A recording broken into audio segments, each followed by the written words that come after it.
முக்கிய செய்தி. காஞ்சிபுரம் மாவட்டம் படுநெல்லி பகுதியில் கோயில் திருவிழாவில் ஏற்பட்ட தகராறு போது 2 பேர் கொலை செய்யப்பட்டனர். இதனால் அவர்களது உறவினர்கள் சாலை மறியலில் ஈடுபட்டு வருகின்றனர். கூடுதல் விவரங்களை வழங்குவதற்காக எமது செய்தியாளர் சக்திவேல் இணைப்பில் இருக்கிறார். வணக்கம் சக்திவேல், விவரங்களை பதிவு செய்யலாம். நிச்சயமாக வணக்கம் ரூபி. காஞ்சிபுரம் மாவட்டம் படுநெல்லி பகுதியில் நடைபெற்ற ஆடி மாத திருவிழாவில் ஏற்பட்ட தகராறை தொடர்ந்து 2 இளைஞர்கள் வெட்டி படுகொலை செய்யப்பட்ட சம்பவம் பெரும் பரபரப்பையும் சோகத்தையும் ஏற்படுத்தியுள்ளது.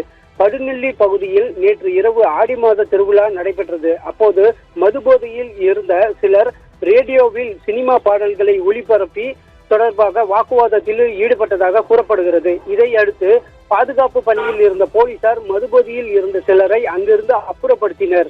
இந்த நிலையில் அதே பகுதியைச் சேர்ந்த சந்துரு மற்றும் விக்கி ஆகிய 2 இளைஞர்களை மர்ம கும்பல் ஒன்று சரமாரியாக வெட்டிவிட்டு அங்கிருந்து தப்பி சென்றதாக கூறப்படுகிறது. இதில் படுகாயமடைந்த இருவரும் சம்பவ இடத்திலேயே உயிரிழந்தனர். இதனை கண்டு அதிர்ச்சி அடைந்த அக்கம் பக்கத்தினர் போலீசாருக்கு தகவலும் தெரிவித்தனர். சம்பவ இடத்திற்கு வந்த போலீசார் இருவரின் உடலையும் மீட்டு பிரேத பரிசோதனைக்காக செங்கல்பட்டு அரசு மருத்துவமனைக்கு அனுப்பி வைத்தனர். இதனிடையே போலீசார் பாதுகாப்பில் இருந்த போதே இந்த கொலை சம்பவம் அரங்கேறியதாக கூறி உறவினர்களில் போலீசாருடன் கடும் வாக்குவாதத்திலும் ஈடுபட்டனர்.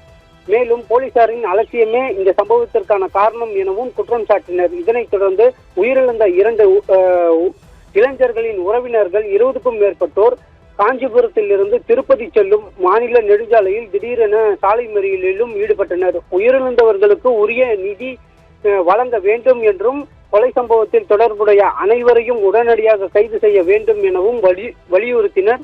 இதனால் அந்த பகுதியில் பெரும் பரபரப்பான சூழலும் ஏற்பட்டுள்ளது.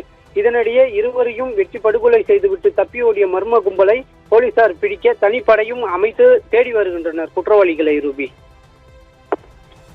விவரங்களுக்கு நன்றி சக்திவேல்.